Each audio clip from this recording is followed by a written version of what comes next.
best dimension ever. Peacemaker is Argus' top priority. Me and Chris, it's never gonna be a thing. Until our demands are met, someone here is gonna die. I'll be back in a minute.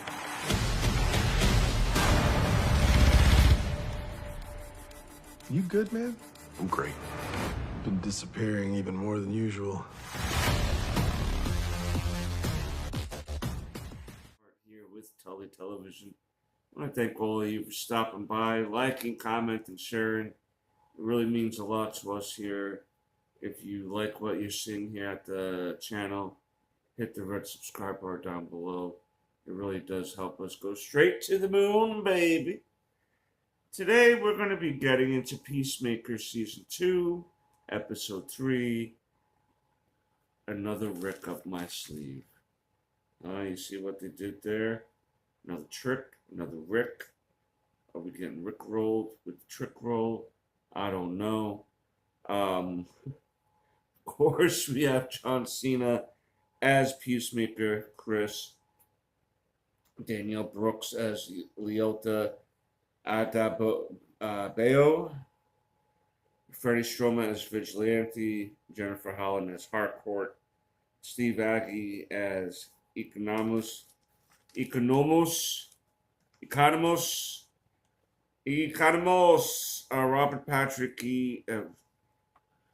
Robert Patrick as Augie, Chris's father, Blue Devil. Tim Meadows as Langston Fleury. David Deham as Keith, Captain Triumph. Of course, Chris's brother, Keith. That's not live in the universe he's in originally. Michael Roker showing up as Red Saint Wild.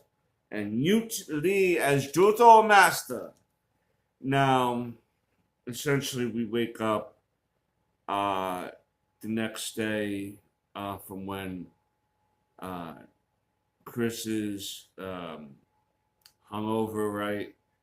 Peacemaker's hungover in the other Peacemaker's dimension. And he gets waken up by his brother Keith. And, start the day and such like that. And we kind of see a little bit of that Peacemaker's life a little bit. We see that he is doing drugs. He's still, there was a question the brother asked him, which was, is he like back into doing drugs and stuff and pills? He says no, but obviously that Peacemaker was, because his whole top dresser drawer is full of pills. So we get a little more insight on this Peacemaker, and we obviously see that the Peacemaker that we've known has definitely has had character development. You know what I mean? He's grown as a person, because to hear some of the things that it was a little wild, right? You know, and if you think back on when we first seen Peacemaker in The Suicide Squad by James Gunn, that's how this whole trip kind of ended up happening, right? Yeah, we can tell that he's a real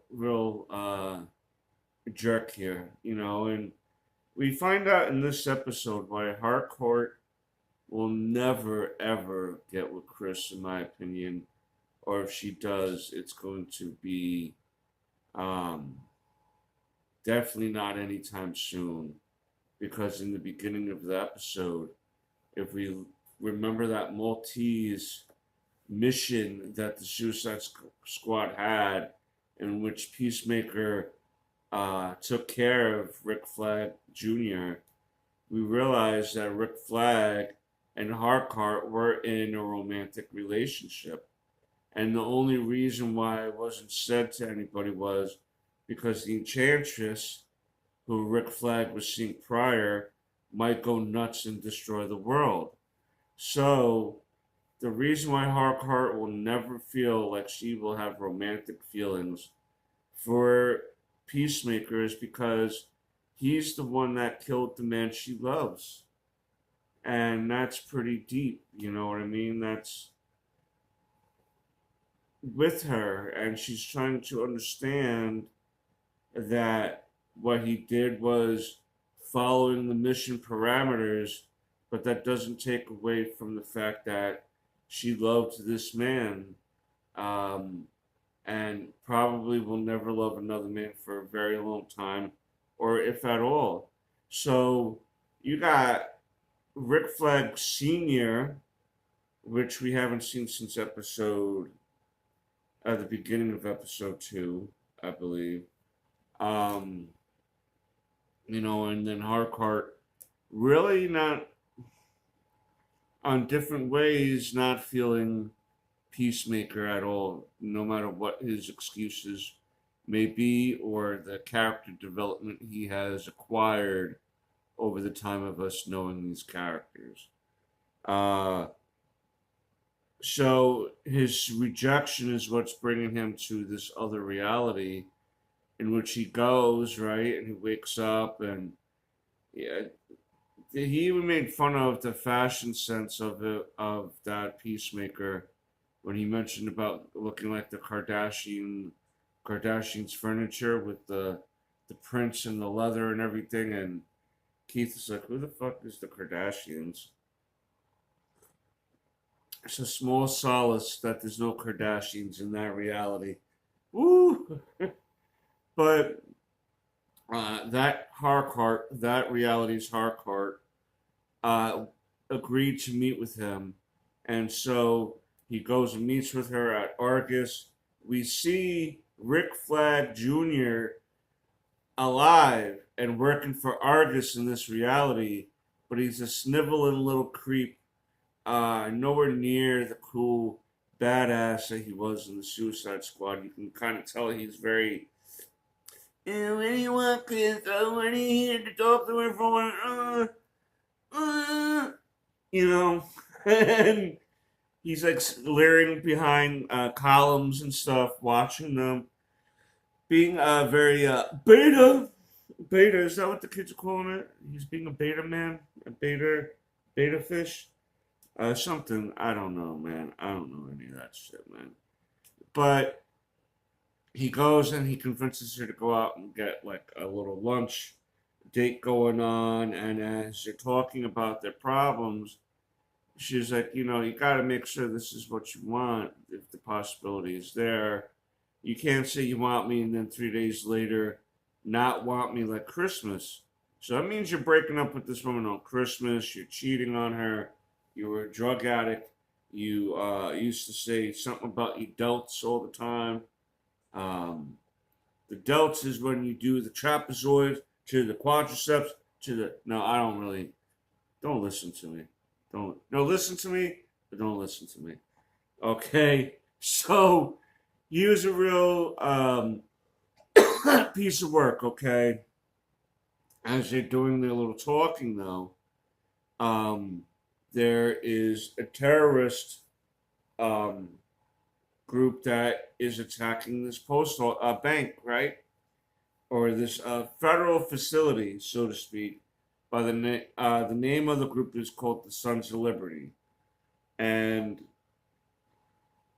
Peacemaker pretty much hops right in and saves the day. They were setting up a bomb in there, and he kind of went through a pet store to jump to the other side and everything, to the other building, to try to start saving the day. And Harcourt and even the hot dog guy was like, man, he jumped in there pretty quick, especially without a suit. So again, these little clues, these little context clues give you the idea that he picks and chooses, well, that reality's Peacemaker picks and chooses when he wants to be a hero. So it'd be quite interesting to know whether he was going to save the day or not. That version of Peacemaker. Probably not, you know what I mean? Especially without the suit. So John Cena Chris takes out most of them. His brother goes by the moniker Captain Triumph. Takes out the last guy. His uniform looks cool. He comes in hard. Takes out the guy. Now, there's a couple times. One of the first times when he was driving his Peacemaker motorcycle that he learned he had, and he was like, "Oh, this is the best dimension ever." And near the end, when he saves the day, and the brother and him are like, "Yeah," and high fives, and Harcourt hugs him, and people cheering. He's like, "Oh, best dimension ever." Now, you better have hoped that Harcourt didn't hear him, because she's going to wonder why. Maybe in that moment she's not, storing that in the back, because in this episode, Keith is questioning a little bit with him, like, "Are you all right, man? What's going on with you?" So eventually, we're going to get enough questions from characters in that reality to ask Peacemaker of our reality, so to speak. What is going on with you? There's got to be a way to figure out that he's not the Peacemaker of that universe, because when he goes to Argus and he is scanned on a biometric level, he passes. So he matches, even on a molecular level, all those. I don't know if it's for every dimension, but at least in that dimension they match. Even on that level. So there's not many more levels. There's not many more episodes after this, right? I think it's going up to episode 8, I believe. Or even if it's going up to episode 6. Either way, we're a month in by the time the next episode comes, and I think by the end of that episode 4. Oh, JudoMaster's back. Oh my god, bro. JudoMaster shows up at the end of the episode because Langston is getting pissed off that he wasn't told about the super duck that Peacemaker has, and Economos is like, "It's an eagle. It's an eagle, brother." So the bird blindness is still a running joke. Economos is being forced to raid Chris's home because they know that he has got an extra dimensional doorway there, and Economos is gonna eventually. He almost got fired, but eventually he's gonna have to quit. You know what I mean? If he's really worried about his friend Chris here, Vigilante. All he's really been doing all season long is spitting off wrong animal facts.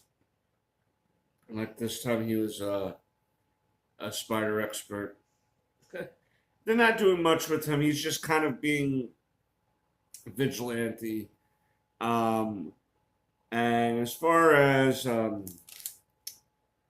Leota goes, her big thing is her relationship throughout the season so far, and the issues with that, about staying and doing her spy network thing as opposed to the girlfriend wanting to go back to Gotham.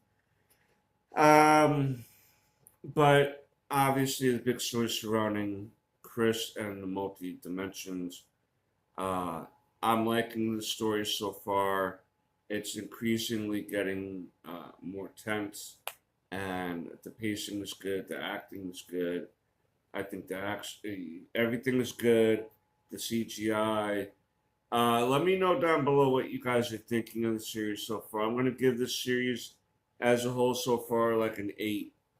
You know what I mean? 8.5. That Eagly scene last week was great. Yeah, a few more weeks left. Let me know what you think is going to happen down below. And until next time, peace, Nickums.